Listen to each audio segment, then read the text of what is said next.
أعوذ بالله من الشيطان الرجيم.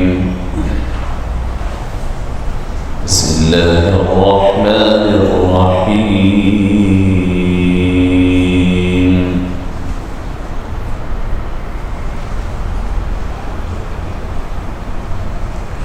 قيل ادخل الجنة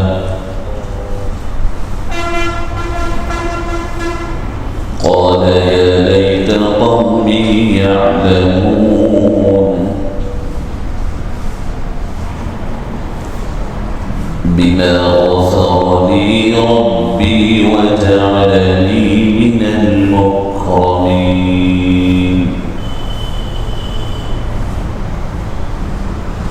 وما أنزلنا على قومه من بعده من جند من السماء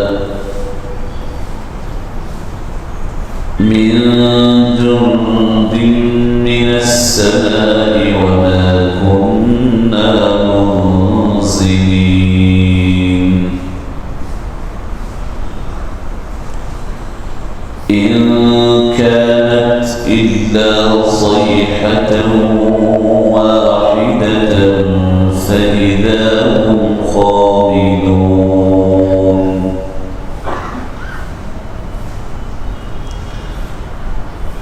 يا حسرة على العباد ما يأتيهم من رسول إلا كانوا به يستهزئون.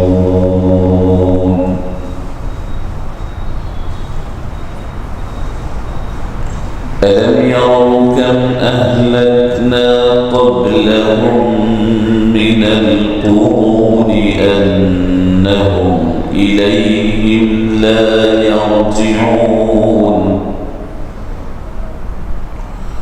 وإن كل لما جميع لدينا محضرون.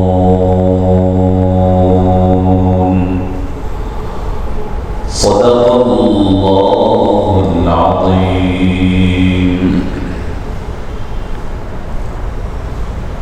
عزیزانی گرامی، معزز خواتین و حضرات،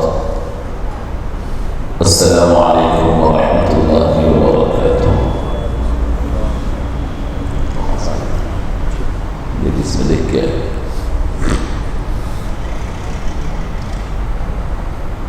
سورہ یاسین کی چند آیات کریمہ آیت نمبر 32 تک 32 تک آپ نے تلاوت سماعت فرمائی.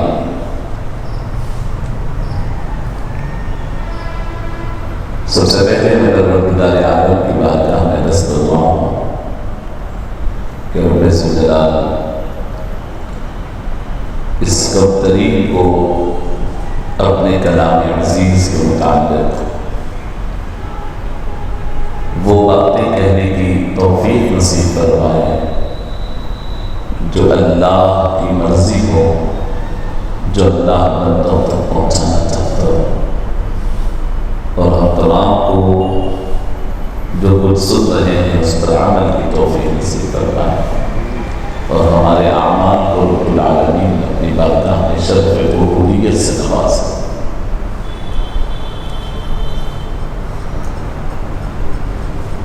میں نے جہاں سے تلاوت شروع کی وہ گزشتہ کے درس کے اختتامی آیات سے آج میں نے ابتدا کی. آپ نے واقعہ سماعت کیا تھا حضرت حبیب نجار رحمۃ اللہ علیہ، جو ایک مبلغ تھے اور دین کی دعوت کو سپورٹ کرنے کے لیے آئے تھے. اصل میں مبلغین اور رسولوں کو سپورٹ کرنے کے لیے آئے تھے. وہ اصل میں رسول نہیں تھے، رسول اور مبلغ کوئی اور تھے، لوگ جب ان کی باتوں کا انکار کرنے لگے تو یہ پاور دینے کے لیے، سپورٹ کرنے کے لیے، بیکنگ کرنے کے لیے ٹھہر گئے تھے، اور اس کا نتیجہ یہ ہوا کہ لوگ انہی پہ پلٹ گئے اور پھر انہیں شہید کر دیا، اور پھر ان کے پورے واقعے میں غیر معمولی نصیحتیں اور غیر معمولی ہمارے لیے زندگی کے اصول بتلائے گئے۔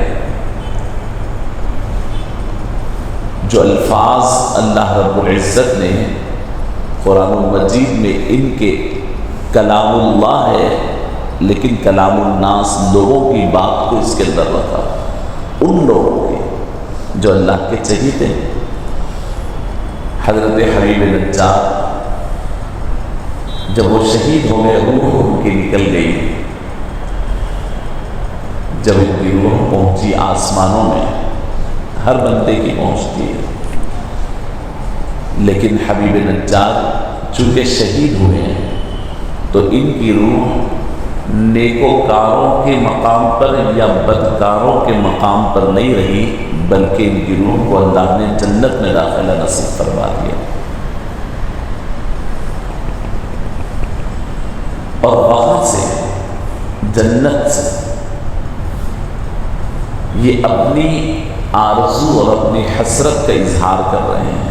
اب دنیا میں تو لوگ نہیں سن رہے ہیں، دنیا والوں کی سماعتیں اللہ نے محدود رکھی، مختصر وقت کے لیے انسان آیا، انسان ضرورت سے زائد آوازیں اگر اسے آنے لگی تو کنفیوز ہو جاتا ہے، آپ خود غور کریں، ایک ساتھ آوازیں، تو انسان کو اللہ نے جو بنایا ہے اس کی ضرورت کے مطابق آواز آتی، کچھ دور تک کی آواز آتی، یہاں بیٹھے بیٹھے 1000 کلومیٹر دور کی آوازیں اگر آپ کو آنے لگ جائیں تو آپ یہاں کا کام کاج چھوڑ دیں گے، ڈسٹرب ہو جائے۔ اللہ تو قادر مطلق ہے، سنا سکتا ہے آپ کو، لیکن آپ سننے کی کیپیسٹی نہیں رکھتے ہیں، آپ یہاں کے کام ڈسٹرب کرتے ہیں۔ اسی لیے آپ نے سنا ہے حدیث شریف میں رسول اللہ صلی اللہ علیہ وسلم نے فرمایا، کیا فرمایا؟ کہ اللہ نے ایک فرشتہ پیدا کیا ہے، اور خاص اس کا کام یہ ہے کہ دنیا بھر میں جہاں کہیں مجھ پر درود پڑھا جائے وہ فرشتہ سنتا ہے، اور درود پڑھنے والے کا اس کے والد کے نام سے ساتھ میرے پاس پیش کرتا ہے۔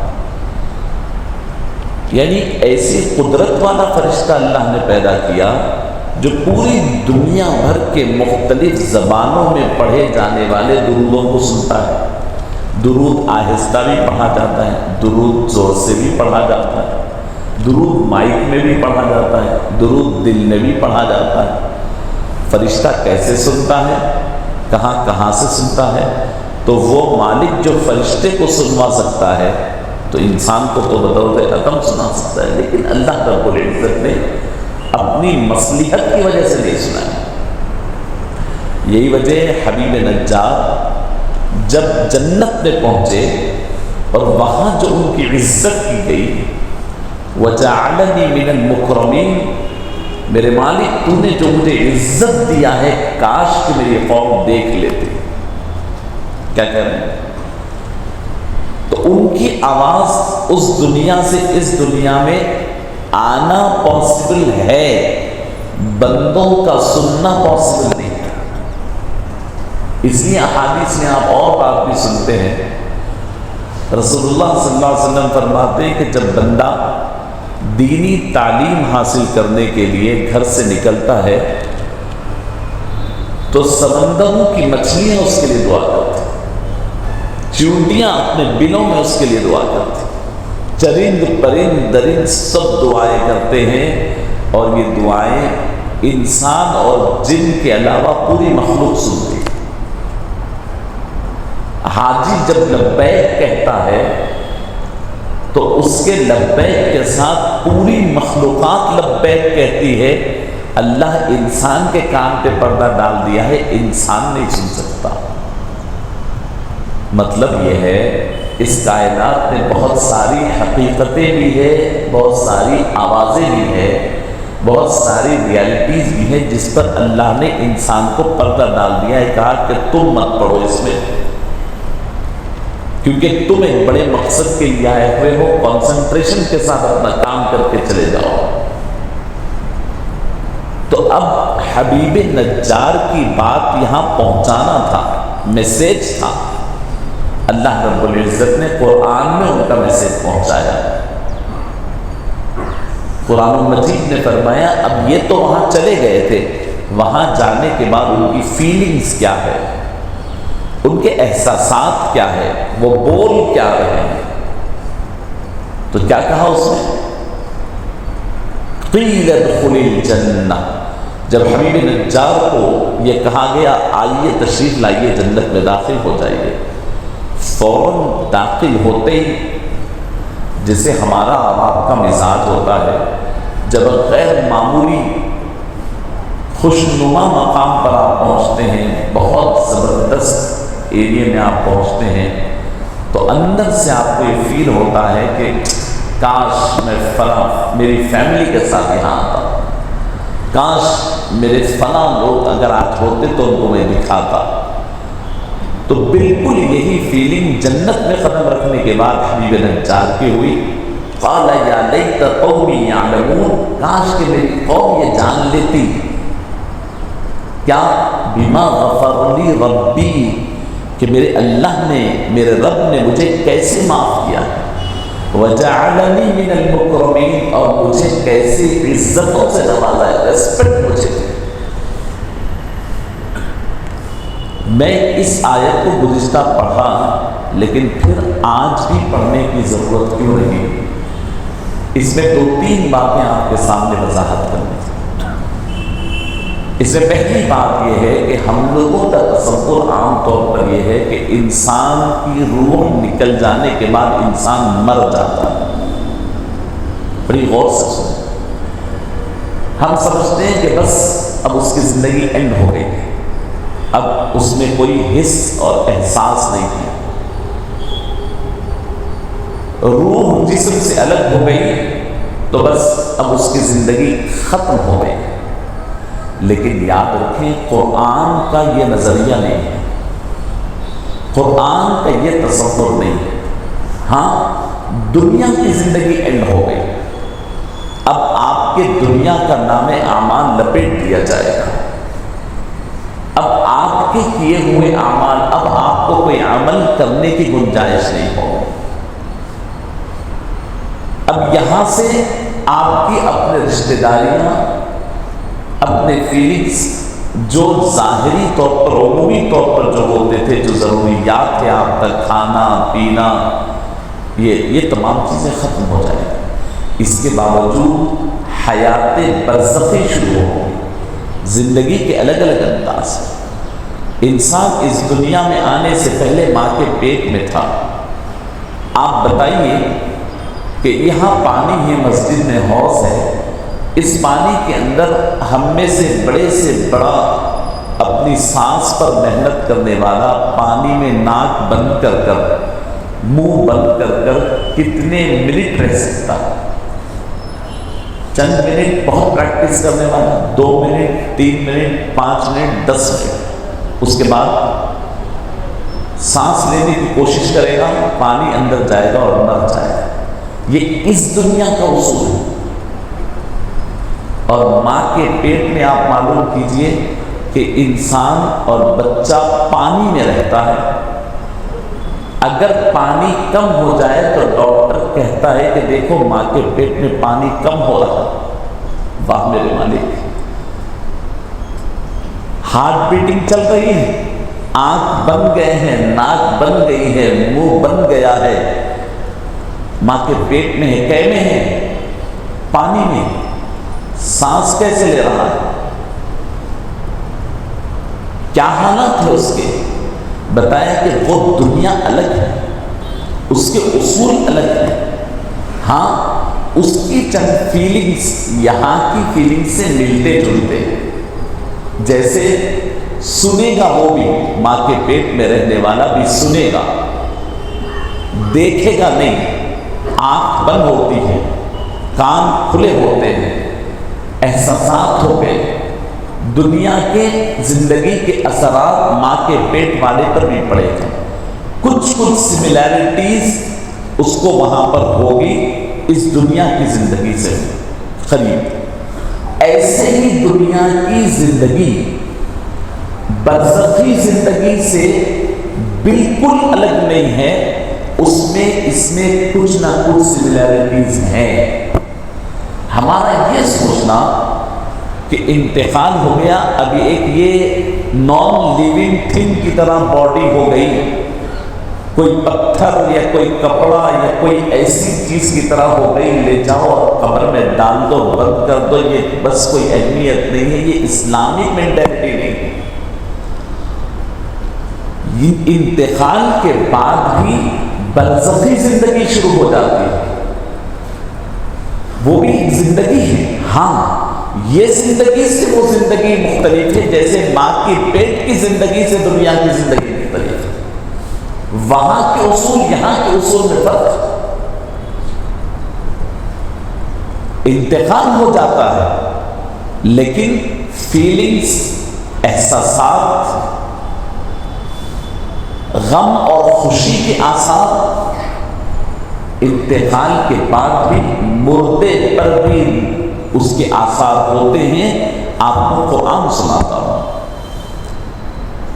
اللہ اکبر، ایک نہیں مختلف جگہ۔ سب سے پہلے تو انتقال ہوتا ہے جیسے ہی قبر میں رکھ دیا جاتا ہے، رسول اللہ صلی اللہ علیہ وسلم، پہلے حدیث سمجھے، رسول اللہ صلی اللہ علیہ وسلم ارشاد فرماتے ہیں کہ جب بندے کو قبر میں رکھ کر انسان باہر نکلتا ہے تو اللہ رب العزت حضور فرماتے ہیں کہ جب تم اس کو تدفین کر کے نکلتے ہو، اپنے چپل پہن رہے ہوتے ہیں، اپنے نالے کھڑاوے اپنے پہن رہے ہوتے ہیں، پلٹتے ہیں تو قبر میں تمہارا مردہ، تمہارا مرحوم تمہاری چپلوں کی آواز تک سنتا ہے۔ صحیح حدیث شریف میں حضور فرماتے ہیں، یہ احساس دلانے کے لیے حضور نے فرمایا کہ تم بالکل اس کو ایسا مت سمجھ جاؤ کہ بالکل یہ کوئی لکڑی کا ٹکڑا ہے، ایسا نہیں، احساس ہو۔ دوسرے حضور نے فرمایا جب تمہارا انتقال ہوتا ہے، قبر میں لٹا دیا جاتا ہے، جب لوگ تدفین کر کے چلے جاتے ہیں تو تمہارے پاس دو فرشتے آتے ہیں، وہ تمہیں بٹھاتے ہیں اور تم سے سوال جواب کرتے ہیں، اور جو سوال جواب ہوگا، جو کامیاب ہوگا، جواب صحیح دے گا، اس کے لیے جنت کا مرحلہ آسان کر دیا جاتا ہے، اس کے لیے جنت کا ماحول بنا دیا جاتا ہے، اور جو نہیں دیا اس کے لیے دوزخ کی طرف جانے کا اور وہاں کا ماحول بنا دیا جاتا ہے۔ یہ کیا ہے؟ یہ کوئی لکڑی کے ٹکڑے اور پتھر کے سل کے ساتھ نہیں ہو رہا ہے، احساس ہے تبھی ہو رہا ہے۔ تیسری بات قرآن مجید ہی سے چوتھے پارے میں اللہ فرماتے ہیں وَلَا تَحْسَبَنَّ الَّذِينَ قُتِلُوا فِي سَبِيلِ اللَّهِ أَمْوَاتًا، اللہ کی راہ میں جو لوگ شہید ہو جاتے ہیں ان کو تم مردہ مت سمجھو، یعنی اس زمانے میں ایام جاہلیت میں تصور تھا کہ ایک انسان مر جاتا تو بس اس کی کوئی اہمیت ہی نہیں تھی، اسی وجہ سے وہ لوگ میدان جنگوں میں لاشوں کو چھوڑ کے آ جاتے تھے، اٹھا کے کوئی کنووں میں ڈال کے آ جا، پرانے جگہ اٹھا کر کے پڑھیں۔ اسلام نے جو عزت کے ساتھ کسی کی تدفین، کسی کی مغفرت کی دعا، کسی کے لیے نماز جنازہ اور یہ آخری ریچولز جو عزت و احترام کے ساتھ اسلام نے رکھا ہے، اسلام سے پہلے ان عزتوں کے ساتھ، اس رسپیکٹ کے ساتھ ہر ایک کا معاملہ، ہاں کوئی بادشاہ ہے، کوئی بڑا ہے تو الگ چیز ہے، ورنہ ہر ایک کا اس احترام سے معاملہ نہیں ہوتا۔ تو اللہ رب العزت فرماتے ہیں دیکھو اللہ کی راہ میں جو شہید ہو جاتا ہے تم اسے مردہ مت سمجھو، اللہ فرماتے ہیں بل احیاء عند ربهم یرزقون، بلکہ وہ زندہ ہے اللہ کے پاس۔ اچھا، سوال پہلا پیدا ہوتا ہے زندہ ہونے کا مطلب یہ زندہ ہونے والے کو کچھ نہ کچھ ضرورت ہوتی ہے، اس کا رزق کا انتظام۔ اللہ فرماتے ہیں ہاں شہید کو ہم رزق بھی دیتے ہیں، یرزقون فرمایا قرآن کی آیت۔ اچھا، رزق دیتے ہیں، خوشی اور غم یہ انسان کی زندگی کے لوازمات ہیں۔ کیا خوشی اور غم بھی ملنے والے ہیں؟ اسی میں آگے آیت میں اللہ فرماتے فریحین بما آتاہم اللہ من فضلہ، اللہ کے لیے جو جان دے دیتا ہے نا، اللہ فرماتے ہیں کہ جیسے حبیب نجار ہے ویسے ہی جو بھی شہید ہوتا ہے وہ اللہ کے پاس پہنچتے جو اللہ کی نعمتیں، اللہ کی دی ہوئی عزت دیکھے گا۔ فریحین، فرحت آپ بھی کہتے ہیں، اردو میں بھی کہتے ہیں فرحت و بہجت و انبساط، فرمایا فریحین وہ خوش ہو گئے۔ کون خوش ہو رہے ہیں؟ یہ خوش کون ہو رہے ہیں؟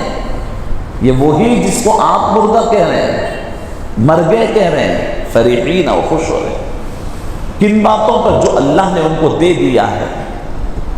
ایک بات، اچھا ٹھیک ہے، یہ زندگی ایسی ہے کہ بھئی وہاں کی خوشی اپنی جگہ ہے، خوش کیسے ہوتے ہیں؟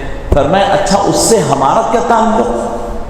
اللہ اس کے آگے فرماتے ہیں وَيَسْتَبْشِرُونَ بِالَّذِينَ لَمْ يَلْحَقُوا بِهِمْ مِنْ خَلْفِهِمْ أَلَّا خَوْفٌ عَلَيْهِمْ وَلَا هُمْ يَحْزَنُونَ۔ بڑے غور سے سنیں، میں کوئی واقعہ نہیں سنا رہا ہوں، یہ قرآن سنا رہا ہوں، اللہ کا پیغام۔ اللہ فرماتے ہیں ان کو رزق بھی دیا جاتا ہے، اور کیا ہوتا ہے؟ وَيَسْتَبْشِرُونَ، اندر قبر میں ہوتے ہیں لیکن خوشخبریاں سناتے ہیں۔ وہ کس کو مالک؟ اپنے بازو والی قبر والوں کو نہیں، بِالَّذِينَ لَمْ يَلْحَقُوا بِهِمْ، ان رشتہ داروں اور ان لوگوں کو جو ابھی انتقال نہیں ہوئے ہیں، زمین میں موجود ہے، وہ بشارت دیتے ہیں کہ دیکھو لوگوں، دنیا کی مصیبتوں سے مت گھبراؤ، دنیا کی آزمائشوں سے مت پریشان ہو، اللہ خوف علیہم ولا ہم یحزنون، کہ یہ دنیا میں گھبرانے اور رنجیدہ اور فکر مند ہونے کی ضرورت نہیں ہے۔ یہاں کی تھوڑے دن کی مصیبت ہے، یہاں آؤ تو دیکھو اللہ نے ایسے نعمتوں سے ہمیں سرفراز کیا ہے۔ کس سے بات کر رہے ہو؟ ابھی اس سے انتقال نہیں ہوا ہے۔ قرآن کہتا ہے یستبشرون بنعمت من اللہ، اور اللہ کی نعمتیں وہ وہاں رہ کے گنوائیں گے۔ وَفَضْلٍ وَأَنَّ اللَّهَ لَا، اللہ کی نعمتوں اور فضل کو اور اللہ مومنین کے اجر کو ضائع نہیں کرتا۔ اب سوال یہ پیدا ہوتا ہے بھائی ہم قبرستانوں سے گزرتے ہیں، کبھی ہم کو تو سنائی نہیں دیتا، تو مطلب یہ ہوا کہ سب کو سنائی نہیں دیتا، سب کی ریچ نہیں ہے، لیکن اللہ کسی کو اگر سنوانا چاہتا ہے، پروردگار اگر کسی کو دکھلانا چاہتا ہے، بتلانا چاہتا ہے، تو رب العالمین بتلاتا بھی ہے، سنواتا بھی ہے، دکھلاتا بھی ہے، یہ پروردگار کی قدرت میں ہے۔ تو یہ بیسک معلومات ہے اسلام کی نظر میں موت اور حیات کا فلسفہ کیا ہے۔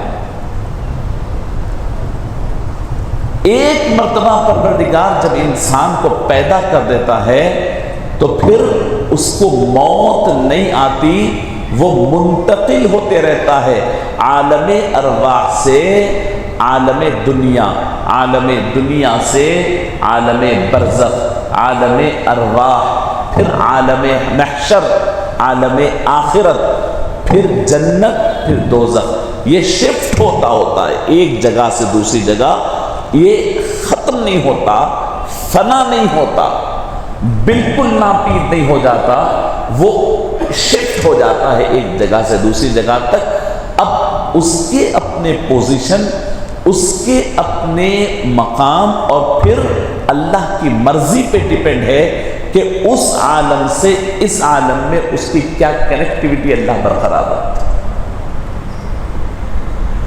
یہ میں سورہ یاسین کی تفسیر آپ کے سامنے عرض کر رہا ہوں، حبیب نجار کے واقعے کے ذکر، جس میں اللہ نے حضرت حبیب نجار ایک اللہ والے تھے، ایک مبلغ اسلام، اور پھر ایک دینی کام کو سپورٹ کرنے والے تھے، تو اللہ نے ان کی اتنی ریسپیکٹ کی، اتنی قدر کی، اور ان کی جنت کی باتوں کو دنیا تک پہنچایا، اور ان کے احساسات کو پہنچایا، اور ان کو بتلایا، اور کہا کہ دیکھو وہاں رہ کے بھی اچھا۔ اس میں ایک اور نصیحت ہے، حبیب نجار جب لوگوں کے بیچ میں آئے، لوگوں کے بیچ بچاؤ کے لیے آئے، نصیحتیں کی، ان کو سمجھایا، ان کو لازمی طور پر آپس میں بحث مباحثہ ہوا، لیکن یاد رکھنا جب اللہ کے دین کا مبلغ کسی معاملے میں تمہیں سمجھاتا ہے اور بولتا ہے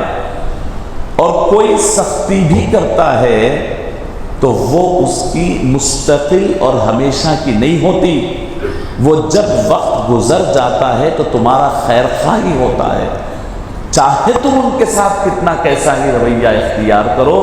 حبیب نجار کے اوپر وہ وقت جب وہ آئے تھے سپورٹ کے لیے، لوگوں کو سمجھانا پڑا، ڈانٹنا پڑا، بتلانا پڑا، لیکن کسی سے نفرت کی وجہ سے نہیں، بلکہ اللہ کے راستے پہ آنے کے لیے۔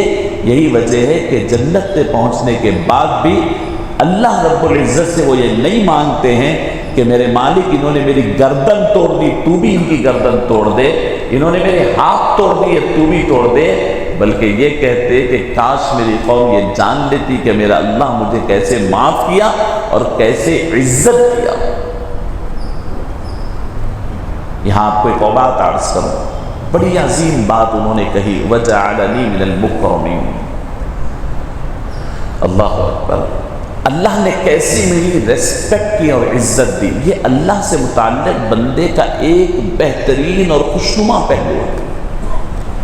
دیکھیے امیجن کیجئے، دنیا کا بڑا سے بڑا بادشاہ ہے،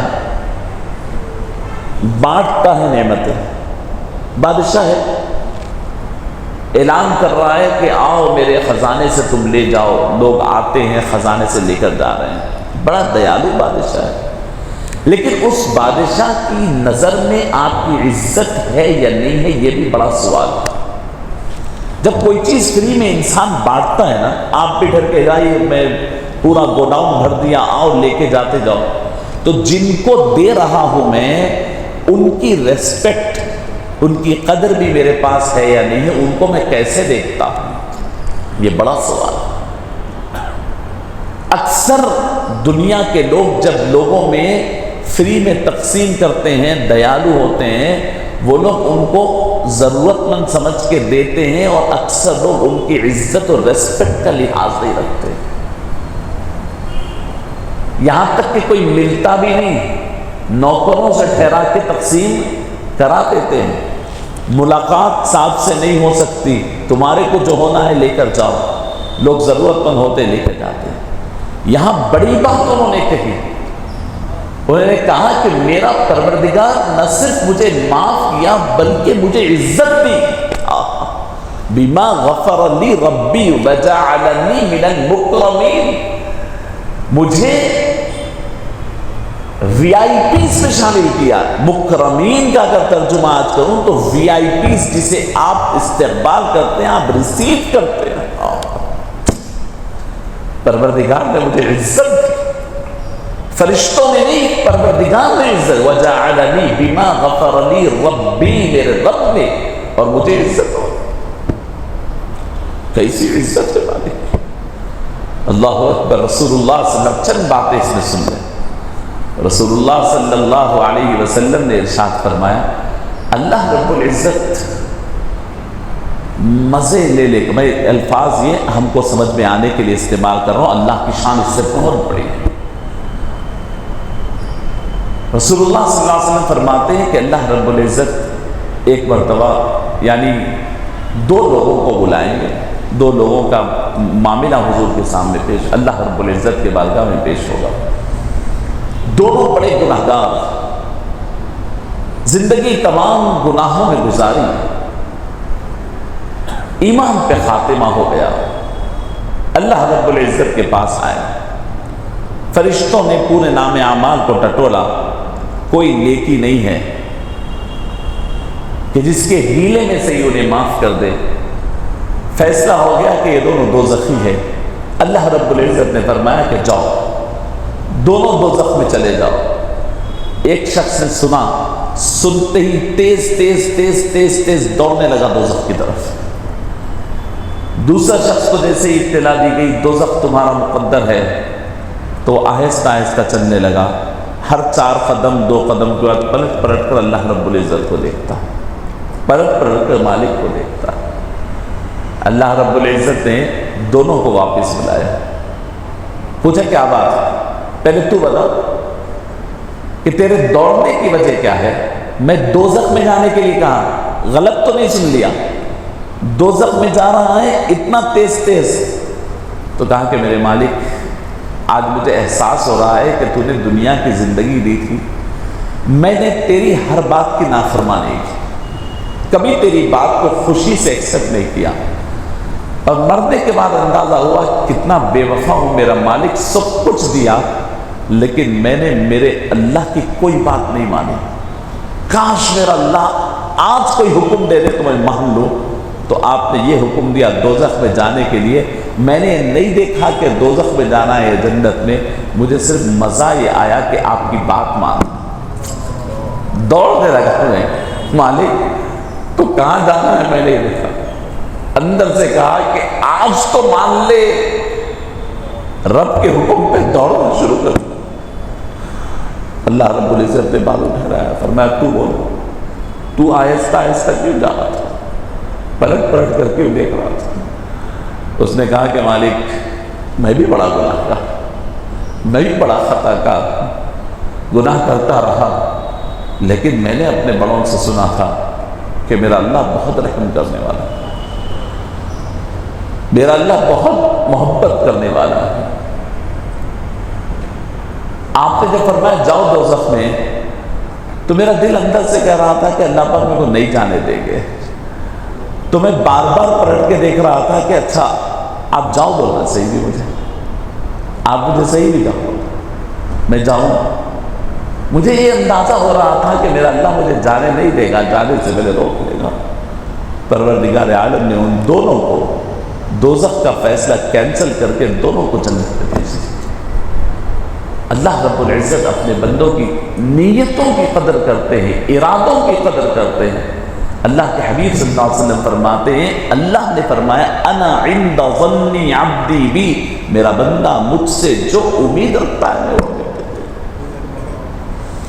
حضرت سیدنا عیسیٰ علیہ نبینا علیہ الصلوۃ والسلام کے دور کے واقعات حضور اکثر ذکر فرماتے، دور بنی اسرائیل کا ہے لیکن حدیث شریف میں آ جانے کی وجہ سے آتھینٹک ہو جاتا ہے۔ رسول اللہ صلی اللہ علیہ وسلم فرماتے ہیں کہ حضرت عیسیٰ کے دور کا واقعہ ہے کہ ایک شخص بڑا عابد تھا، بڑا عبادت گزار تھا، 60 سال تک عبادت کیا ایک حجرے میں رہ کر۔ اتفاق سے کسی کام سے باہر نکلا تو اب جب لوگ دنیا کو دیکھتے نہیں اور بند ہو کے عبادت کرتے تو دنیا کی تبدیلیاں، رنگ رونق اچانک اٹریکٹ کرتا ہے۔ باہر نکلے تو ایک عورت پہ نظر پڑ گئی اور اس کے حسن میں، اس کی خوبصورتی میں گم گئے، اپنے آپ پہ کنٹرول نہیں رہا، گناہ ہو گئے۔ اب کیا کرتے ہیں؟ افسوس کیے، توبہ کیے، احساس ہوا، خوب روئے اور گر گڑائے۔ توبہ کر کے جب گھر واپس آئے تو واپس آنے کے بعد سوکھی 2 روٹیاں رکھے ہوئے تھے، کھانے کے لیے بیٹھے تو کسی سائل نے دروازے پہ دستک دی اور کہے کہ اللہ کے لیے کوئی دے دو، تو اٹھے اور 2 روٹیاں دے دی۔ بات آئی گئی، ختم ہو گئی۔ انسان کی زندگی تو ایسے ہی ختم ہو جاتی، کسی کو پتہ نہیں کب کیا کر دیتا ہے انسان۔ انتقال جب ہوا تو ان کو لوگوں نے خواب میں دیکھا اور پوچھا کہ حضرت کیا معاملہ ہے؟ کہا کہ میں کیا کروں، وہ 60 سال کی جو عبادت تھی نا، وہ ایک زنا اس پہ بھاری پڑ گیا، میری پوری عبادتیں وہ ایک زنا کھا گیا، پوری عبادتیں ختم ہو گئی، ہلکی ہو گئی عبادتیں وہ ایک گناہ کے ساتھ۔ 60 سال کی عبادت ایک طرف تھی اور ایک زنا ایک طرف تھا. یہ اتنا بھاری ہوا کہ یار کیوں ہو گیا؟ بہت پریشان ہو گیا, بہت ڈر گیا. پھر پوچھا گیا کہ کوئی چیز اور ہے؟ اب تو یہ ہو گئی 60 سال کی عبادتیں, یہ گناہ کے بدلے میں ختم ہو گئی, بڑا گناہ تھا. فرمایا کچھ نہیں پروردگار. یہ اس کے بعد 2 سوکھی روٹیاں تھی, جو کھانے بیٹھا تھا اور مانگنے والا آیا تو دے دیا. کہا کہ وہ 2 سوکھی روٹیاں دینے کے بدلے میں اس کی بخشش. 60 سال کی عبادتیں ہلکی ہوئی, 2 روٹیاں کام آ گئے. اللہ رسول اللہ صلی اللہ علیہ وسلم ایک اور واقعہ ذکر فرماتے ہیں کہ ایک شخص تاجر تھا, بزنس مین تھا. میں یہ کیوں ذکر کر رہا ہوں؟ پروردگار کے پاس مجھے اور آپ کو جانا ہے. بعض مرتبہ بڑی بڑی چیزیں کام نہیں آتی, نہیں سمجھ میں آتا. وہ مالک ہے, اس کو کچھ چھوٹی چھوٹی چیزیں بھا جاتی ہے. وَجَعَلَنِي مِنَ الْمُكْرَمِينَ کا لفظ اس لیے اللہ والے چن کر نوافل کے کام کرتے تھے, نفل کام کرتے تھے کہ بھائی کچھ بھی چیز اللہ کو پسند آ جاتی ہے. فرائض تو سب کرے گا, کرنا ہی چاہیے فرض. فرمایا ایک بزنس مین تھا, سیدھا سادہ مسلمان تھا, کوئی عبادتیں وغیرہ کچھ نہیں تھی زیادہ, بزنس کرتا تھا. بزنس زبردست جم کے بزنس کرتا تھا. لیکن بزنس میں اس کے اندر ایک کمال تھا. تو میں کیا کمال تھا؟ میں کہ جب بزنس کرتا تو بڑی نرمی سے کرتا. کسی انسان کو کریڈٹ پہ دیتا تو اس کو مہلت دیتا. کسی کا قرض ہوتا اسے ٹائم دیتا.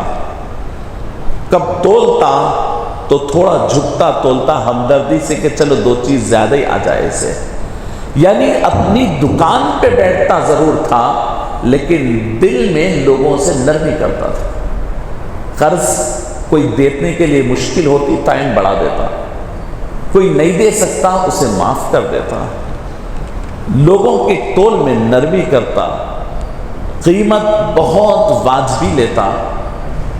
فرمایا اس کے پاس کوئی عبادتیں اتنی نہیں تھی لیکن اس اپنے ہی کاروبار میں اس کا جو کیریکٹر اللہ نے دیکھا کہ تو ایک بندہ رہ کر بندے پہ نرمی کر سکتا ہے تو میں خدا ہو کر تیرے پر نرمی کرنا تو میرا حق ہے.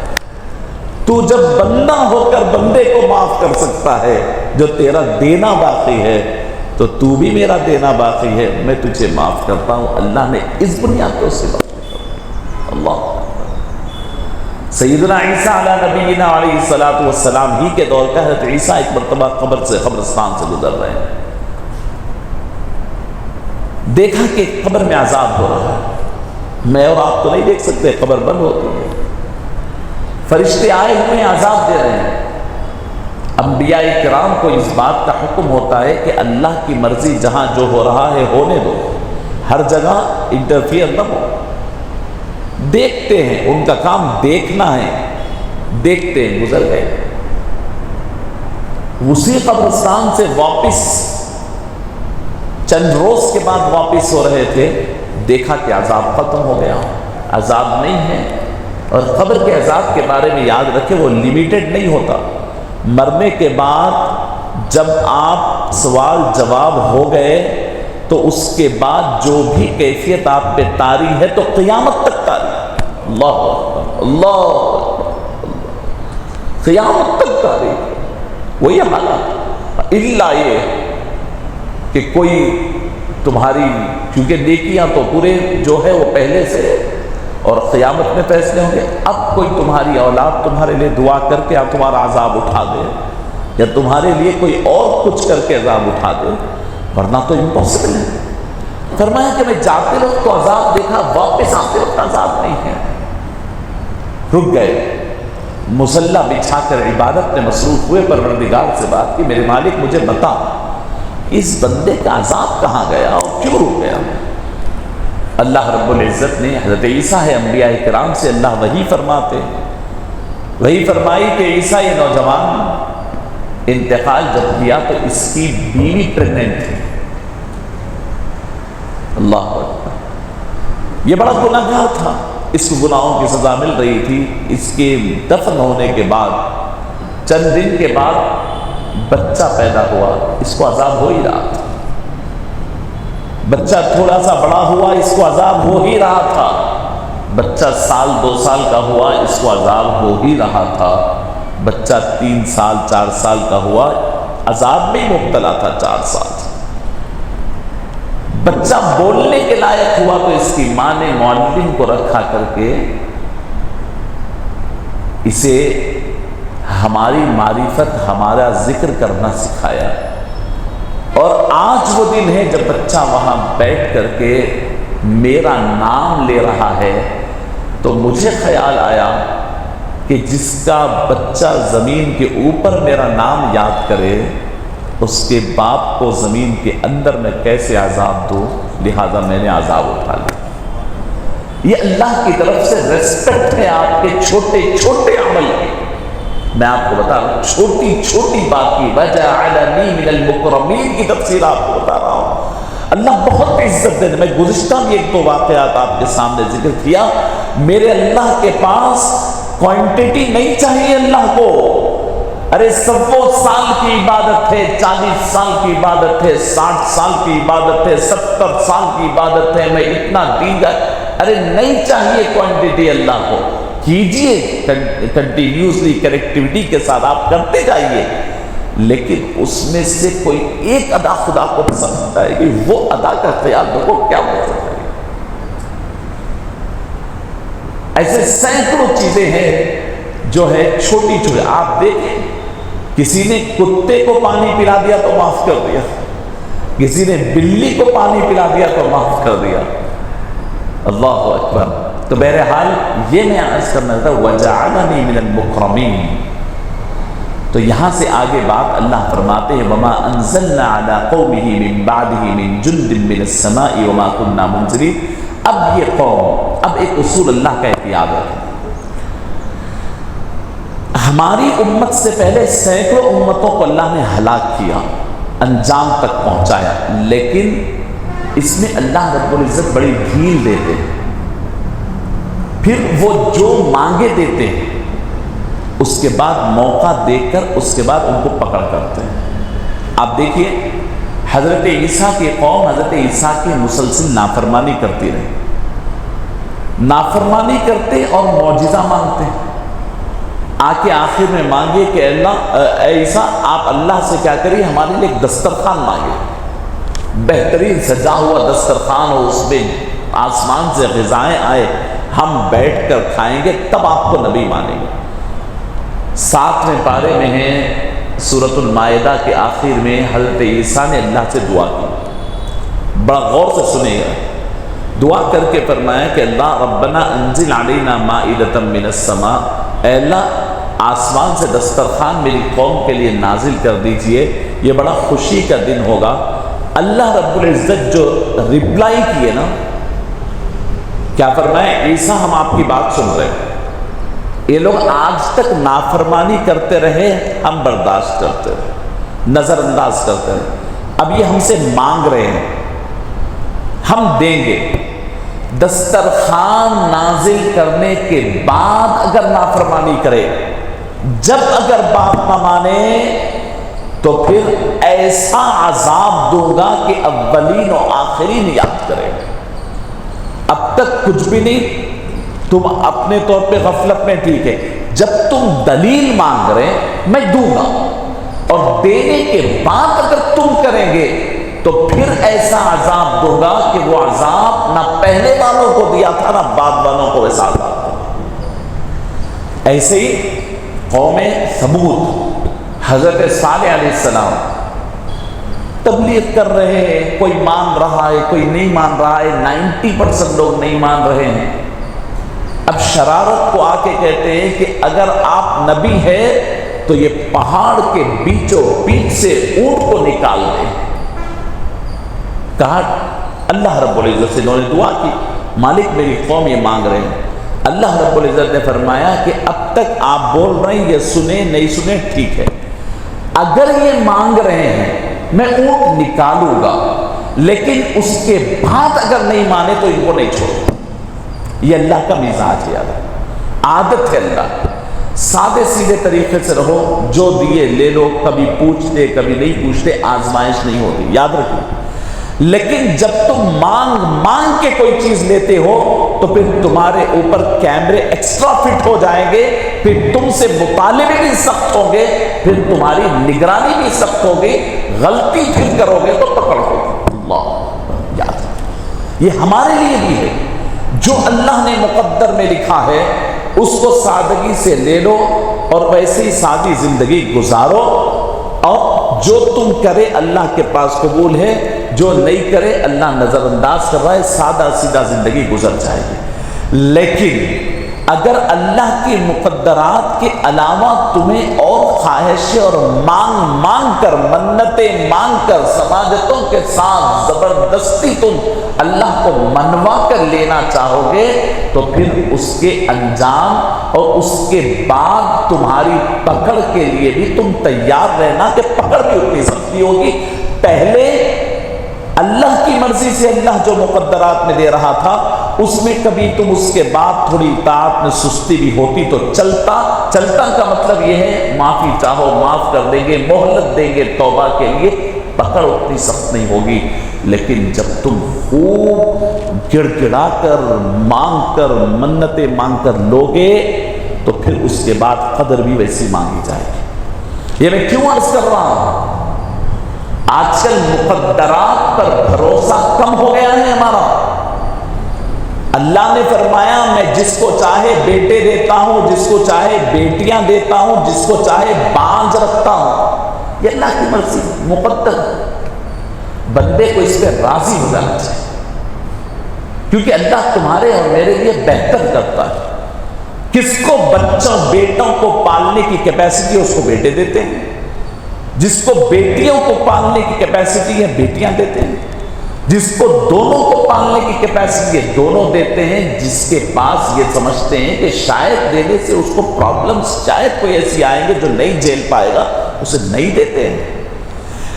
اگر وہ انسان اس پہ راضی ہونے کے بجائے اصرار کرے، زبردستی کرے، تقدیر دو قسم کی ہوتی ہے، وقت نہیں، میں پھر آئندہ تقدیر کے اوپر بات کروں، اس کو اصرار کر کر، منتیں مانگ کر، بڑے آرزوؤں کے ساتھ رو کر، گڑ گڑا کر، ایکسٹرا طریقے سے جب تم جا کے مانگتے ہو تو پھر سمجھنا کہ اس اولاد کو اتنی باریکی سے تم کو دیکھنا اور نگرانی کرنا پڑے گا، ورنہ وہی تمہارے لیے آزمائش بن جائے۔ یہ قانون ہے، میں آپ کو عرض کر رہا ہوں۔ تو عافیت کس میں ہے؟ میرے مالک تو میرے لیے جو لکھا میں اس پہ راضی ہوں، کیونکہ میں نہیں جانتا کہ میں کیسا ہوں۔ حضرت موسیٰ علیہ السلام ایک مرتبہ ایک جگہ سے گزر رہے تھے، چھوٹی سی باولی تھی، اس کے اندر پورے بچے کھیل رہے ہیں۔ ایک بچہ وہاں پر مڈھیر پہ بیٹھا ہوا ہے، نابینا ہے۔ موسیٰ علیہ السلام کو ترس آیا اس بچے کو، اللہ رب العزت سے دعا کی کہ میرے مالک سب بچے کھیل رہے ہیں، یہ نابینا ہے، نہیں کھیل سک رہا پانی میں، آپ کی قدرت پہ کیا کریں، اس کو آنکھ دے دیجیے۔ اللہ رب العزت حضرت موسیٰ کی بات سن لی، بولے میں آنکھ دے دیتا ہوں لیکن آپ جائیے نہیں، یہیں ٹھہرے رہیے۔ اللہ نے اسے آنکھ دے دی، خوشی خوشی کودا، تھوڑی دیر پانی میں کھیلا، اس کے بعد ایک ایک کو پکڑتا اور مارتا جاتا، کسی کا سر پھوڑ دیا، کسی کا ہاتھ توڑ دیا، کسی کا ہنگامہ، پوری باڈی خالی ہو گئی، لوگ ڈر کے بیٹھے ہوئے، مار رہا وہ ہنگامہ۔ حضرت موسیٰ علیہ السلام ہاتھ اٹھائے، میرے مالک تیری مصلحت تو جانتا ہے، میں تیری قدرت میں دخل اندازی میں نہیں دیتا، تو کسی پہ ظلم نہیں کرتا، میں تو یہ دیکھ رہا تھا کہ یہ خاموش اداس بیٹھا ہے، مجھے اس کے بعد کا پتہ نہیں تھا کہ آنکھ آنے کے بعد کیا کرے گا، تو مالک ہے، اس کے دل، اس کی کیفیت، اس کے دماغ سے تو واقف ہے۔ ہم لوگ آج دیکھتے ہیں، مستقبل ہم نہیں دیکھتے، پروردگار عالم آج بھی دیکھتا ہے تو مستقبل بھی دیکھتا ہے۔ تو یہاں پر یہ عرض کر رہا ہوں کہ اللہ رب العزت اب کیا فرمائے، بین بات یہ تھی کہ اب اس قوم کے پاس اب تک کوئی بولنے والا نہیں آیا تھا، تو یہ چل رہے تھے ایسے، گناہ بھی کر رہے ہیں، شرک بھی کر رہے ہیں، جیسے بھی یہ چل رہے ہیں۔ لیکن اللہ رب العزت نے ان کے پاس اپنے رسول کو بھیجا۔ پہلے کیا کہتے بھائی ہم کو کوئی بولنے والا نہیں ہے، سمجھانے والا نہیں، بولنے والے کو بھیجا، سمجھانے والے کو بھیجا، اس کے بعد اگر نہیں مانے تب پکڑ کریں گے۔ اللہ اپنی عادت سے کر رہا ہے، کسی بستی میں کوئی سمجھانے والا نہیں ہے، کسی گاؤں میں کوئی بولنے والا نہیں ہے، ان کو پکڑ بھی نہیں۔ لیکن جب تمہارے لیے فیسلٹیز دے دی گئی، جب تمہارے لیے مواقع دے دیے گئے، اس کے بعد اگر تم نہیں مانے تو پکڑے جائیں گے۔ وہ رسولوں کو بھیجا گیا، سپورٹ کے لیے حبیب نجار آئے، اب نہیں مانے تو اللہ فرماتے وَمَا أَنزَلْنَا عَلَىٰ قَوْمِهِ مِن بَعْدِهِ مِن جُندٍ مِّنَ السَّمَاءِ وَمَا كُنَّا مُنزِلِينَ۔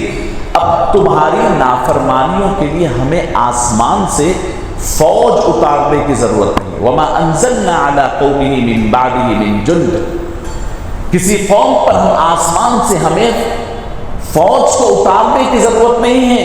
وَمَا كُنَّا مُنزِلِينَ، اور نہ ہم اتاریں گے۔ فوج اتارنا، فرشتے اتارنا اللہ کو کوئی ضروری نہیں ہے۔ پھر کیا ہے پروردگار؟ إِن كَانَتْ إِلَّا صَيْحَةً وَاحِدَةً، صرف ایک آواز۔ سیدنا جبرائیل امین علیہ السلام کو اللہ نے بھیجا، اس شہر کے دروازے پر آ کر حضرت جبرائیل نے صرف ایک آواز لگائی، صرف ایک آواز۔ اللہ فرماتے ہیں إِن كَانَتْ إِلَّا صَيْحَةً وَاحِدَةً فَإِذَا هُمْ خَامِدُونَ، ایک آواز میں وہ لوگ بجھ گئے۔ فرمایا خمود کہتے ہیں بجھنے کو، مر گئے نہیں فرمایا، کیا فرمایا؟ بجھ گئے۔ انسان بجھتا نہیں، بجھتا چراغ ہے، بجھتی آگ ہے۔ اللہ نے بجھنے کا لفظ استعمال کیا، کیا مطلب ہے؟ دو الگ الگ مطلب ہے اسے۔ نمبر ایک، جو ان کا اللہ کے رسولوں پر، جو آئے ہوئے مبلغین پر جو ان کا حملہ تھا، یہ اپنے آپ کو یعنی گویا بھڑک رہے تھے، جیسے آگ بھڑکتی ہے ویسے بھڑک رہے تھے۔ موت مار دینا یہ بڑا پروسیس ہے، ایک پھونک سے جیسا بجھا دیا تھا، بجھانا موم بتی کی آگ کو بجھانا، یہ کوئی آگ کو بجھانا یہ بہت چھوٹا سا پروسیس ہے۔ اللہ فرماتے ہیں جیسے کوئی چیز بجھا دیتے ہیں، آگ جیسی بجھائی جاتی ہے، بس ہم نے ان کو ویسے ہی بجھا دیا، کوئی ان کو مہلت نہیں، ایک لمحے میں ختم ہو۔ اس کے بعد اللہ کیا فرماتے ہیں سنیں، یا حسرۃ علی العباد، بندوں پر افسوس ہے۔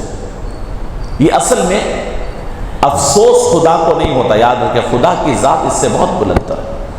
اللہ کو افسوس، گلٹی، یہ خدا کے شان کے یعنی منافی اللہ کو نہیں ہوتا۔ پھر کیا مطلب ہے؟ اللہ فرماتے ہیں کہ اگر افسوس کرنا ہے تو ایسوں پہ کرو۔ یا حسرت علی العباد، لوگوں افسوس اور حسرت اور ندامت ایسے لوگوں پر ہے۔ کیوں؟ کیا کرتے ہیں لوگ؟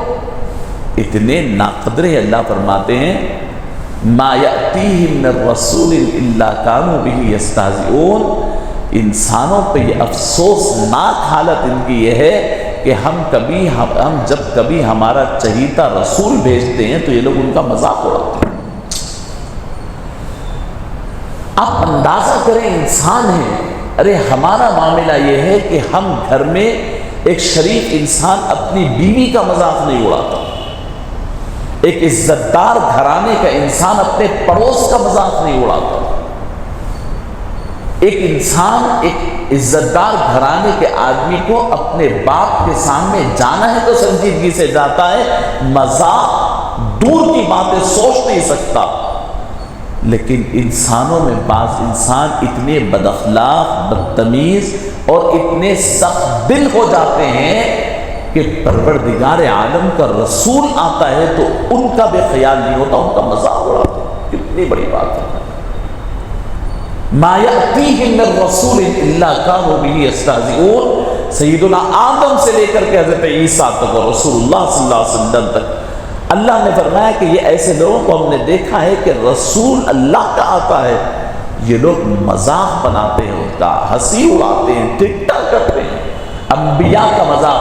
اگر آج اس دنیا کے اندر رسول اللہ صلی اللہ علیہ وسلم کے کوئی کارٹون بنا کر مذاق اڑاتا ہے تو یہ مطلب یہ آج نہیں ہے، اس جیسے خبیث الفطرت اور سخت دل اور سنگ دل لوگ ہر زمانے میں رہے ہیں، ان کے پیچھے شیطان انہیں گائیڈ کرتا ہے، ان کو تکلیف دینے کے طریقے وہ سکھاتا ہے۔ اللہ فرماتے ہیں ارے ہائے افسوس جو تم کو دوزخ سے جنت پہ لے جانے کے لیے آئے۔ کسی نبی کے بارے میں نہیں ہے کہ کوئی نبی نے کسی کو ہاتھ اٹھا کے تھپڑ مارا سوائے حضرت موسیٰ کے، وہ بھی ان کا ذاتی معاملہ نہیں تھا، مارتے نہیں تھے انبیاء، کسی کو گالی گلوچ نہیں کرتے تھے، کسی سے لڑتے نہیں تھے، کسی کے کاروبار میں پیسے باقی نہیں تھے، کسی کا گھر ہڑپتے نہیں تھے، کسی کے ایک انچ زمین لیتے نہیں تھے، کسی کے معاملات میں آتے نہیں تھے۔ پھر کیا وجہ تھی کہ انبیاء سے دشمنیاں کی گئی؟ صرف یہی نا کہ تم سچ بولو، تم جھوٹ مت بولو، تم اللہ کی عبادت کرو، تم کو جنتی بنانے کی کوشش میں وہ آتے اور تم نے مذاق اڑاتے۔ سخت دل انسان یہ کرتا رہا، اللہ فرماتے ان کو ہلاک کرنے کے بعد اللہ فرماتے یہ روش ہے، اور یہ مکے والوں کو بتلانا ہے اصل میں کہ دیکھو تمہارے پاس آج تک کوئی نبی نہیں آیا۔ میں پہلے ہی ذکر کیا سورہ یاسین کے شروع میں اللہ نے فرما دیا کہ ایسی قوم تھی کہ ان کے پاس کوئی نبی نہیں آیا تھا، آج تک نبی نہیں آیا، کوئی مسئلہ نہیں تھا، تم زندگیاں اپنی مرضی سے گزار رہے تھے، تمہارے اوپر عذاب بھی نہیں آیا، لیکن اب ہم نے نبی بھیجا ہے اور اس کے بعد تم ان کا مذاق اڑا رہے ہو۔ تو یاد رکھو نوح علیہ السلام کی قوم کو یاد رکھو، ان کے حالات کو یاد رکھو، قوم عاد کو یاد رکھو، قوم سمود کو یاد رکھو، قوم لوط کو یاد رکھو، قوم فرعون کو یاد رکھو، اور ایسی اور قوموں کو یاد رکھو اور اپنے انجام کی فکر کرو۔ اللہ پکڑ نہیں کرتا تھا اگر اپنے رسول کو نہیں بھیجتا، اب تم میں رسول آ گئے ہیں، اب دلیل کمپلیٹ ہو گئی ہے، اب ایک ہی اسٹیپ باقی ہے، یا تو مانو یا عذاب کا انتظار۔ اللہ رب العزت فرماتے ہیں أَلَمْ يَرَوْا كَمْ أَهْلَكْنَا قَبْلَهُمْ مِنَ الْقُرُونِ أَنَّهُمْ إِلَيْهِمْ لَا يَرْجِعُونَ۔ أَلَمْ يَرَوْا كَمْ أَهْلَكْنَا، کیا وہ لوگ نہیں دیکھ رہے ہیں کہ ہم نے کتنوں کو ہلاک کر دیا؟ کتنے قوموں کو میں نے گنایا؟ قرآن میں اللہ نے بار بار ان کا ذکر کیا، کئی قوموں کو ہم نے ہلاک کر دیا۔ أَلَمْ يَرَوْا كَمْ أَهْلَكْنَا قَبْلَهُمْ مِنَ الْقُرُونِ، کئی صدیوں میں اللہ رب العزت کو ارے اتنے مار دیے اتنے مار دیے، اللہ کو کوئی اس سے متاثر نہیں کر سکتا۔ خدا عز و جل ڈھیل دیتے ہیں دیتے ہیں دیتے ہیں، جب پکڑتے ہیں تو وقت نہیں ملتا تم کو۔ یہ بتا رہے ہیں مکے والوں کو کہ دیکھو تمہاری شامت ہے، تم سدھر جاؤ۔ یہاں فرمایا انہم الیہم لا یرجعون، کہ اب وہ واپس آنے والے نہیں۔ قوم عاد چلے گئی واپس نہیں آئی، قوم سمود چلے گئی واپس نہیں آئی۔ ہمارے پاس فجر کی نماز میں بھی ہم تفسیر ذکر کرتے ہیں، تو یعنی جو آیتیں پڑھی جاتی، پرسوں سورہ قمر ہم نے پڑھا 29ویں پارے کا، تو اس میں اللہ رب العزت نے سورہ قمر، بالکل ہم نے 27ویں پارے سورہ قمر کو ہم نے سورہ رحمان سے پہلے والا سورہ، اس کے اندر اللہ نے بتایا نوح علیہ السلام کی قوم کو کون سا عذاب دیے، حضرت ہود کی قوم کو کون سا عذاب دیے، حضرت صالح کی قوم کو کون سا عذاب دیے، حضرت لوط کی قوم کو کون سا عذاب دیے، قوم فرعون کو کون سا عذاب دیے۔ اللہ رب العزت نے کھول کھول کے بیان فرمایا۔ قرآن کا اسلوب ہے، بار بار ریپیٹ کرتے ہیں تاکہ تم دماغ میں ایگزامپلز بٹھائے رہو۔ فرمایا جب ایک بار ہلاک کر دیتے ہیں تو کیا پھر چانس ہوتا ہے واپس آنے کا؟ اب آخر آیت جو آج جس پہ ہمارا درس ختم ہونے والا ہے، بہت بڑی بات اللہ صرف مشرکین کو، کافروں کو اور پھر مکے والوں کو نہیں، مجھے اور آپ سب کے لیے اللہ فرماتے ہیں وَإِن كُلٌّ لَمَّا جَمِيعٌ لَدَيْنَا مُحْضَرُونَ۔ ایک بات یاد رکھ لو، کہیں چلے جاؤ، کیا کرتے کرو، ایٹ دا اینڈ خدا کے سامنے ٹھہرنا ہے۔ وَإِن كُلٌّ، یہاں پر ان ماں کے معنی میں ہے، وَمَا كُلٌّ، کوئی نہیں ہوگا مگر تم میں سے ہر ایک کو خدائے عز و جل کے سامنے آ کے حاضری دینا ہے۔ اللہ اکبر، یہ جو معاملہ ہے سب سے خطرناک۔ ارے بھیڑ ہے لاکھوں کی، چلو رائٹ والے جنت میں چلے جاؤ، لیفٹ والے دوزخ میں چلے جاؤ، بہت اچھا تھا ایسے فیصلے۔ قرآن میں اللہ رب العزت نے تصور نہیں دیا کہ ایسے بلک میں داخل کر دیں گے۔ قرآن کا تصور یہ ہے کہ انڈیویجول خدا کے سامنے آ کے ٹھہرنا ہوگا۔ تم نیکیاں لا کے ٹھہرنے کا دم ہے تو ٹھہرو، بدیوں کے جیسا اللہ کے سامنے ٹھہر سکتے ہو ویسا ٹھہرو۔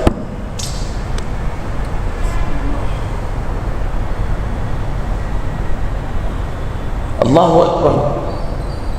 16ویں پارے میں رب العالمین سورہ مریم میں فرماتے ہیں ان کل من فی السماوات والارض الا آتی الرحمن عبدا لقد احصاهم وعدهم عدا وكلهم آتیہ یوم القیامۃ فردا۔ ان کل من فی السماوات والارض، آسمانوں میں اگر کوئی چھپا ہوا ہو، زمین کے اندر کوئی ہو، لیکن وہ اللہ کے سامنے آئے گا تو غلام بن کے آئے گا، بندہ بن کے آئے گا۔ الا آتی الرحمن عبدا، سر جھکائے غلام بن کر گھٹنوں کے بل اللہ کے سامنے نگاہیں جھکائے بندہ بن۔ وَكُلُّهُمْ آتِيهِ إِن كُلُّ مَن فِي السَّمَاوَاتِ إِلَّا آتِي الرَّحْمَنِ عَبْدًا لَقَدْ أَحْصَاهُمْ وَعَدَّهُمْ عَدًّا۔ اللہ فرماتے ہیں دیکھو ہمارے پاس تمہاری پوری کاؤنٹنگ ہے۔ لقد احصاہم، اللہ نے ان کو شمار کیا ہے، انڈیویجول ایک ایک کر کے کاؤنٹنگ ہے تمہاری۔ ہندوستان کے 150 کروڑ انسان، چائنا کے 150 کروڑ انسان، آپ کے پاس بلک دکھ رہا ہوگا، اللہ کے پاس انڈیویجول شناخت ہے، انڈیویجول ایک ایک کا شمار۔ ارے اٹھتے پوروں میں نہیں، لقد احصاہم، احصا کا مطلب ہے شمار کرنا، جیسا تم ایک ایک روپیہ جیسا شمار کرتے ہیں اس کو بولتے ہیں احصا، ایک ایک روپیہ، ویسا ایک ایک آدمی ہے اللہ نے پورے پلان کے ساتھ، پورے ڈیزائن کے ساتھ، پورے حصے کے ساتھ، پورے پیکج کے ساتھ، شکل کے ساتھ، صورت کے ساتھ، تقدیر کے ساتھ، فنگر پرنٹس کے ساتھ، الگ الگ انداز میں تم کو جب پیدا کیا تو کیا تمہارا الگ الگ حساب نہیں لے گا؟ پوری دنیا پھر لیجئے تمہاری شکل کا دوسرا نہیں دکھے گا، تمہارا فنگر پرنٹ کسی سے میچ نہیں ہوگا، تمہاری سوچ دوسرے کی سوچ سے فرق ہوگی۔ اتنا جب اللہ کر سکتا ہے کہ تمہاری سوچ الگ، ناک سب کو ہے سب کی الگ، آنکھ سب کو ہے سب کی الگ، فنگر پرنٹ سب کے، یہ سب اللہ نے کیا ہے، یہ تمہاری ایکسیڈنٹلی پیدائش نہیں ہے، اللہ نے پلان کیا ہے، زمانے کے لحاظ سے ہائٹ بھی بنائی ہے، نیچر بھی بنایا ہے، جسم بھی بنایا ہے، چمڑی بھی بنائی ہے، فکر بھی بنائی ہے، لینگویج بھی دی ہے، خاندان بھی دیا ہے، قبیلہ بھی دیا ہے، خواہشات بھی دی ہے، چاہتی بھی دی ہے، نفرتی بھی دی ہے، طبیعتوں کو بنایا ہے، مزاجوں کو بنایا ہے۔ کیا معمولی نظام کے لیے آپ یہ سمجھتے ہیں کہ ایسے ہی آیا اور ایسے ہی چلے جاؤ؟ ہم میں سے ہر ایک خدا کی قدرت کا ایک شاہکار، خدا عز و جل کے کارخانے کا اللہ کا ایک عظیم الشان اور پری پلان اور ایک باضابطہ ڈیزائن پروڈکٹ۔ کبھی تصور کیجئے، میں آپ کو بتا رہا ہوں، ایک ایسے ہی خاتون، ایک نوجوان لڑکی آئی، ڈپریشن کا شکار۔ ڈپریشن کیوں ڈپریشن میں جاتا ہے انسان؟ اس لیے کہ بھائی میری کیا عزت ہے، میرے کو کچھ بھی نہیں ہے، کوئی دیکھنے والا نہیں ہے، حالات بڑے خراب ہیں، گرتے گرتے گرتے گرتے سوال ان سے کیا صرف، اچھا حالات بہت خراب ہے، بابا نہیں ہے، بھائیاں ٹھیک نہیں نکلے، شوہر اچھا نہیں ہے، انسان گر رہا، یہی چل وجوہات سے انسان آج بھی جو ڈپریشن کے شکار۔ تو سوال کیا کہ ٹھیک ہے ماں، آخری وقت شاپنگ کب کیے تھے؟ چند دن پہلے۔ اچھا وہ پاؤں میں جو جوتی پہنے ہوئے ہیں کس کی ہے؟ میری ہے انسان۔ کون خرید کے لائے؟ میں خریدی انسان۔ اچھا دکان کو جا کے آپ نے کہا میں خریدوں انسان، پسند کریں خواب میں پسند کریں انسان۔ اچھا امی خرید کے لا لیے تو پہنتے کہ نہیں ان صاحب سب کی چیز پسند نہیں آتی، میں اپنے سے پسند کر کے خریدوں۔ سر کو لگانے کا پن نے میں جا کے پسند کرتے، کئی کو نہیں دوسروں کا پسند نہیں آتا انسان، میں پسند کر کے۔ ہاتھوں میں پہننے کے چوڑیاں گولڈ کی ضرورت نہیں ہے، نارمل کانچ سے بھی ہو، نہیں میں ڈیزائن دیکھ کے پسند کرتا۔ اما تو غور کر، یہ تیرا جسم جو چند دن تک تیرے سامنے ہے، اس جسم کے اوپر کوئی چیز بھی تو اپنی پسند کے بغیر جب نہیں پہنتی، تیری پسند ہے نا، کوئی بھی پسند کر کے لا لیا تو نہیں بھی یہ میرے کو پسند نہیں آ رہا بول کے نہیں پہنتی۔ ایک پن اپنے پسند کے بغیر نہیں پہنتی، چاہتی سلیکٹ کرتی، ڈھونڈتی، نکال کے پن لگاتی۔ پاؤں میں پہننے کی، زمین میں گھسے جانے کی جوتی ہے، جا کے 10 رخ دیکھ کر میرے کو پسند آیا اس کا ڈیزائن، پاؤں میں تیرے تو اپنی پسند کے بغیر کوئی جوتی نہیں پہنتی، تو سن یہ زمین میرے مالک کی ہے، وہ اس کا مالک ہے۔ اس زمین پر خدا اپنی پسند اور چاہت کے بغیر کسی کو کیسے لاتا؟ تجھے زندہ رہنے کے لیے اتنا کافی ہے کہ تو تیرے رب کی پسند ہے، تیرے رب کی چاہت ہے، چاہے تیرا باپ مر گیا ہو، بھائی مر گیا ہو، عورت غلط ہو، لیکن تجھے جینے کے لیے اتنا حوصلہ کافی ہے کہ تیرا مالک تجھے چاہتا ہے، وہ اپنی مرضی سے پسند کر کے تجھے اس دنیا میں بھیجا۔ اس سے بڑھ کر سکون، اس سے بڑھ کے سکون کسی کو نہیں چاہیے۔ اللہ فرماتے ہیں، کیا فرمایا؟ وَكُلُّهُمْ لَقَدْ أَحْصَاهُمْ وَعَدَّهُمْ عَدًّا، اللہ نے ان کو ایک ایک کر کے شمار کیا ہے۔ آپ میں سے ہر ایک کی کاؤنٹنگ اللہ کے پاس ہے، آپ غور تو کر لیجئے۔ جب اتنا سب یہاں پر انڈیویجول ہے، ہر ایک ہے، تو پھر کل قیامت کے روز کیا ہوگا؟ اللہ فرماتے ہیں وَكُلُّهُمْ آتِيهِ يَوْمَ الْقِيَامَةِ فَرْدًا، قیامت کے روز جب تم آئیں گے تو بھیڑ بھاڑ تمہیں نہیں ہوگی، وہ تو انتظار کرے گے سب، جب آئیں گے لائن میں تو خدا کے سامنے اکیلے ٹھہرے ہوں گے، نہ ادھر تمہارے باپ ہوں گے، نہ ادھر بیٹا ہوگا، نہ پیچھے بھائی ہوگا، نہ سامنے تمہارا دوست ہوگا، تم سمجھیں گے سپورٹ میں کوئی نہیں ہوگا، انڈیویجول خدا سے سامنے آنا ہوگا، بندے اور خدا کا پرسنل انٹریکشن ہوگا۔ وَكُلُّهُمْ آتِيهِ يَوْمَ الْقِيَامَةِ فَرْدًا، اللہ اکبر، تنہائی اور اکیلے اور پھر حساب کتاب اور خدا کا سامنے ٹھہرنا، اسی بات کو اللہ رب العزت یہاں پہ یہی بار میں فرمایا وَإِن كُلٌّ لَمَّا جَمِيعٌ لَدَيْنَا مُحْضَرُونَ، یاد رکھنا تم میں سے ہر ایک کو میرے سامنے حاضر ہونا ہے۔ یہ آپ اس کو دھمکی سمجھیں، اس کو وارننگ سمجھیں، اسے انفارمیشن سمجھیں، اسے اللہ کا قبل از وقت آپ کو اطلاع دینا سمجھے۔ آپ کی اصلاح جو سمجھنے سے ہوتی ہے آپ سمجھیے، لیکن یہ بات طے ہے کہ خدا کے سامنے حاضر ہونا ہے۔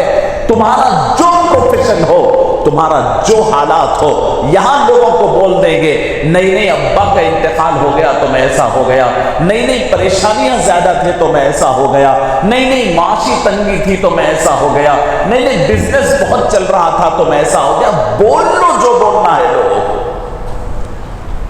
میں تمہارے اوپر حالات دیا، زندگی میں دیا تھا، میرے سامنے کیا جواب دے سکتے ہیں اس کی تیاری۔ اللہ کروڑ کروڑپتی اربپتی ہوں گے، دولت پن ہوں گے، بادشاہ ہوں گے، فقیر ہوں گے، بنڈی ڈکیلنے والے ہوں گے، یہاں ہیلے کر لو جو کرنا ہے، سامنے خدا کے ٹھہرنا ہے تو پھر جو جواب دے سکتے نا اپنے آپ کو اس جواب کے لیے پریپیئر کرو۔ اللہ اکبر۔ اللہ رب العزت اسی لیے قرآن مجید میں سورہ نازعات میں فرماتے ہیں، یہی تصور پر اپنی بات کو ختم کرتا ہوں، اللہ رب العزت فرماتے ہیں کہ یہ تصور دنیا کے تمام تصورات میں سب سے بھاری تصور ہے۔ یعنی یہ نہیں فرمایا، اللہ جو فرمایا وہ آگے بولتا ہوں، یہ یاد رکھیں آپ۔ دوزخ کا عذاب جھیل لینا آسان ہے، خدا کے سامنے حاضری مشکل ہے۔ دوزخ کے اللہ کے سامنے حاضری، ایک بندہ جواب دہ ہو رہا ہے، آنکھ بند کر کے بھائی مکوں میں چلے جاتا ہوں، جو کرنا ہے کر دو میرے ساتھ دوزخ میں۔ خدا کے سامنے کس منہ سے حاضر ہوگے؟ جب ٹھہریں گے تو تمہاری پیدائش، تمہارے ماں باپ سے لے کر کے تمہاری موت تک تمہارے سامنے اسکیننگ رپورٹ آئے گی کہ مالک تم کو کن کن نعمتوں سے نوازا تھا۔ ادھر نعمت خدا کی کھاتے تھے اور اطاعت کس کی کرتے تھے؟ کھانا خدا کا کھاتے تھے، فرما برداری کس کی کرتے تھے؟ تمہارے سامنے اپنا پورا اسکیننگ آ جائے گا، ٹھہر نہیں پائے گا، بس نہیں ہو سکے گا اللہ کے سامنے ٹھہرنا بندے سے، یہ بہت اللہ رب العزت فرماتے ہیں۔ اسی وجہ سے سورہ نازعات کے آخر میں اللہ فرماتے ہیں کہ وَأَمَّا مَنْ خَافَ مَقَامَ رَبِّهِ وَنَهَى النَّفْسَ عَنِ الْهَوَىٰ۔ کیا کرنا ڈر کے؟ فرمایا کہ وہ لوگ جو اللہ کے سامنے ٹھہرنے سے ڈر جاتے ہیں اور اپنی خواہشات کو ڈر کے چھوڑ دیتے ہیں کہ یہ کرا تو کیا جواب دوں گا میرے اللہ کو، بس یہ خوف ان کو چھڑا دیتا ہے، خواہشات چھڑا دیتا ہے۔ وَأَمَّا مَنْ خَافَ مَقَامَ رَبِّهِ وَنَهَى النَّفْسَ عَنِ الْهَوَىٰ۔ اللہ فرماتے بس بس بس تیرا یہ ڈر، میرا اعلان ہے فَإِنَّ الْجَنَّةَ هِيَ الْمَأْوَىٰ، بس ڈر گیا کافی ہے، چل جنت میں چلا جاتا۔ اس دن ٹھہرنے کا خوف آ گیا کافی ہے، چلا جا جنت میں، فَإِنَّ الْجَنَّةَ هِيَ الْمَأْوَىٰ، بس اللہ دیکھے گا اندر ڈر ہے، چلا جا جنت میں۔ اور میں ہر چند دن کے بعد وہ حدیث سناتا ہوں جس میں حضور نے فرمایا لوگوں اللہ رب العزت حضور فرماتے ہیں دو خوف کو ایک آدمی میں جمع اللہ نہیں کرے گا اور دو بے خوفیوں کو ایک جگہ بھی جمع نہیں کرے گا، دو خوف اور دو امن۔ پوچھا رسول اللہ کیا مطلب؟ فرمایا جو دنیا میں اللہ سے ڈرتا رہے گا اسے قیامت کے روز اللہ ڈرنے نہیں دے گا، جو دنیا میں اللہ سے خوف کرتا رہے گا قیامت کے روز ڈرنے نہیں دے گا، اسے اللہ رب العزت خوشی دے گا، ڈرنے نہیں دے گا۔ اور دنیا میں جو اللہ سے نہیں ڈرتا اس کے روز قیامت کا روز قدم قدم پہ ڈرایا جائے گا، جگہ جگہ ڈرایا جائے گا، اسے ڈرنا ہوگا۔ طے کر لو کہاں ڈرنا۔ اور جو یہاں پر بے خوف ہوگا وہ وہاں خوف میں ہوگا، جو یہاں خوف میں ہوگا وہ وہاں بے خوف ہوگا۔ دنیا میں بھی بے خوف اور آخرت میں بے خوف یہ نہیں چلے گا، دنیا میں بھی خوف اور آخرت میں بھی خوف یہ بھی نہیں چلے گا، یہاں ڈر لو تاکہ وہاں بے خوفی کی زندگی ہو۔ اللہ رب العزت سے دعا ہے کہ پروردگار عمل کی توفیق نصیب فرمائے رب العالمین۔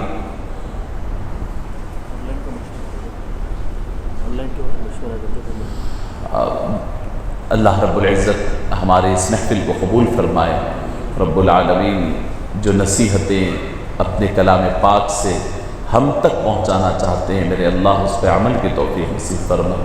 درس قرآن کی اس محفل کو مولا ریاکاری سے دکھاوے سے محفوظ فرما، ہمیں اخلاص نصیب فرما۔ اللہ تیرے کلام کو سننے کے لیے حاضر ہے میرے اللہ، اپنے کلام پاک کا اثر ہمارے دلوں پہ مولا مرتب فرما میرے اللہ۔ ہم حق تلفی کرنے والے ہیں اللہ، تیرا کلام ہے جو قدر کرنا ہے ہم نہیں کر پاتے، ہفتے میں ایک روز بڑی مشکل سے مولا تھوڑا وقت نکال رہے ہیں، اے اللہ ہمیں معاف فرما دے، قرآن کی جانب سے ہونے والے کوتاہیوں کو معاف فرما میرے اللہ، ہمیں معاف فرما دے میرے اللہ ہمیں معاف فرما دے، ہماری کوتاہیوں کو معاف فرما دے، ہماری لغزشوں کو معاف فرما دے۔ کل قیامت کے روز میرے اللہ اپنی رحمت کے سائے میں جگہ نصیب فرما، اپنی رحمت کے سائے میں جگہ نصیب فرما۔ میرے اللہ ایمان کی زندگی اور ایمان پر موت نصیب فرما، نیکیوں کی زندگی اپنی توفیق سے ہمیں عطا فرما، گناہوں سے نفرت نصیب فرما۔ میرے اللہ اپنی بنائی ہوئی تقدیر پر بھروسہ کرنا نصیب فرما، اللہ اس پہ راضی رہنا نصیب فرما، اللہ اپنی پکڑ سے محفوظ رکھنا، خاتمہ ایمان پر فرما۔ مولا ہمارے مرنے سے پہلے کے حالات زندگی کے سب سے بہترین حالات بنا دے، ہمارے لمحہ آخر ہماری زندگی کا سب سے بہترین لمحہ بنا دے۔ اللہ وہ دن جب تیرے سامنے ٹھہرے ہو، اللہ وہ دن سب سے بہترین دن بنا دے، ہماری زندگی کا سب سے خوشگوار دن تیرے سامنے حاضری کا دن بنا دے۔ اللہ جب ہم تیری بارگاہ میں حاضر ہو، نہ ہمارے اعمال اس لائق ہے، نہ ہماری صورتیں اس لائق ہے، مولا اپنے فضل سے، مولا تو اپنی فضل و کرم سے مولا ہمیں اپنی رحمت بھری نگاہ سے ہمیں دیکھ لے، اپنی شفقت بھری نگاہ سے ہمیں دیکھ لے۔ میرے مولا ہم کوشش کرتے ہیں اس دنیا میں ڈرنے کی، جیسا ڈرنا ہے ویسا نہیں ڈر پاتے، مولا اس کی وجہ سے مولا آخرت کے خوف سے ہمیں مولا بے خوف کر دے، آخرت کی پکڑ سے ہمیں محفوظ فرما دے۔ میرے اللہ ہماری پریشانیوں کو دور فرما، اللہ وہ پریشانیاں جو ہمیں دین سے دور کر رہی اللہ معاف فرما دے، دور کر دے، اللہ ہمارے قرضوں کو ادا فرما دے۔ میرے اللہ ہمارے بے اولاد لوگوں کو مولا اولاد صالح نصیب فرما دے۔ میرے اللہ آزمائش برداشت کرنے کی ہمارے لوگوں میں اور ہم میں اتنی سکت نہیں ہے، میرے اللہ آزمائشوں سے مولا گزرنے کی ہمت نہیں ہے۔ میرے اللہ ہمیں ہمارے ایمان پہ رحم فرما دے، ہمارے عقیدے پہ رحم فرما دے۔ میرے اللہ ہم کمزور ہیں، مولا چھوٹی چھوٹی آزمائشوں پر ایمان پہ سودا ہو رہا ہے، اللہ ہمیں معاف فرما دے، ہماری اس قوم کی ایمان کی حفاظت فرما۔ اللہ تیرے حبیب کی پوری امت کو معاف فرما دے، تیرے حبیب کی پوری امت کو معاف فرما دے۔ اللہ گناہ گاروں کو بھی معاف فرما دے، نیکوکاروں کو بھی معاف فرما دے، غریبوں کو بھی معاف فرما دے، امیروں کو بھی معاف فرما دے، متقیوں کو بھی معاف فرما دے، گناہ گاروں، خطا کاروں، فاجروں کو بھی معاف فرما دے، فاسقین کو بھی معاف فرما دے۔ اللہ تیرے حبیب کی پوری امت کو ایمان کی پختگی نصیب فرما، ایمان کی پختگی نصیب فرما۔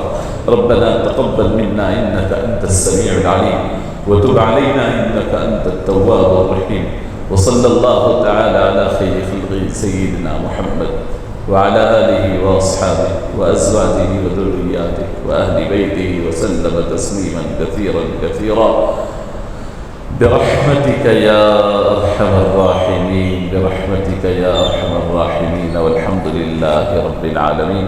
ربیع الاول شروع ہو رہے ہیں، آئندہ اتوار سے انشاءاللہ پہلی ربیع الاول کی نشست مغرب تا عشاء ہوگی۔ سیرت النبی صلی اللہ علیہ وسلم کا دوسرا مرحلہ یعنی مدنی دور انشاءاللہ ہوگا، اور آپ تمام حضرات مع خواتین ربیع الاول کے 12 روز حضور کی سیرت پاک سننے کا اہتمام ابھی سے پلان کر لیں تاکہ آئندہ اتوار سے انشاءاللہ انتظامات ہوں گے۔ اللہ رب العزت ہمیں عمل کی توفیق نصیب فرمائے۔ وما علینا الا البلاغ، جزاک اللہ خیر۔